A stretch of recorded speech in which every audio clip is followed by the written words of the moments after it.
Effectivement, sur cette taxe Zuckman, de toute façon, en ce moment, le débat est saturé par cette question.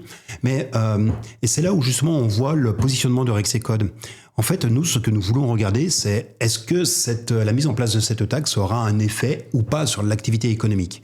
Là où l'appréhension qui est faite jusqu'à présent autour de la taxe Zuckman, c'est par exemple autour du rendement fiscal que cela va procurer, rendement qui est d'ailleurs très incertain, et c'est aussi au regard d'un concept a priori de justice fiscale. C'est ça qui est le sous-jacent.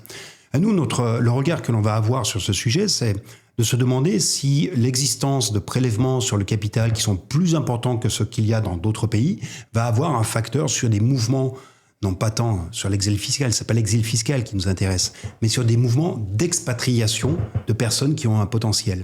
En fait, nous avions fait un travail, donc c'était en 2015-2016, où on avait regardé ce qui s'était passé pendant 30 ans, 35 ans d'existence d'un impôt sur les grandes fortunes et d'un impôt sur la fortune, l'ISF. Et en fait, on se rendait compte que chaque année, c'était 400 personnes, à peu près en moyenne, des entrepreneurs ou des intrapreneurs, des gens qui sont des créateurs d'entreprises, des créateurs de valeur ajoutée, qui partaient et qui allaient développer et réaliser leurs projets en dehors du pays. En fait, nous avions estimé ce que représentait ce manque à gagner pour l'économie. Chaque année, c'est pas beaucoup.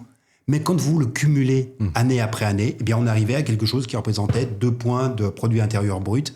2 points de produit intérieur brut, à l'époque, ça représentait 45 milliards de PIB manquant, parce que c'est de l'activité qui ne s'est pas développée sur le territoire, mais qui s'est développée ailleurs, aux États-Unis, au Royaume-Uni, que sais-je, en Suisse aussi. Et on a 45% à peu près de prélèvements obligatoires. Faites le calcul, 45 milliards auxquels vous appliquez 45% de prélèvements obligatoires. Ça fait 20 milliards Ça fait 20 milliards. Ouais. 20 milliards, qu'est-ce que c'est le rendement espéré de la taxe Zuckman ? C'est 20 milliards.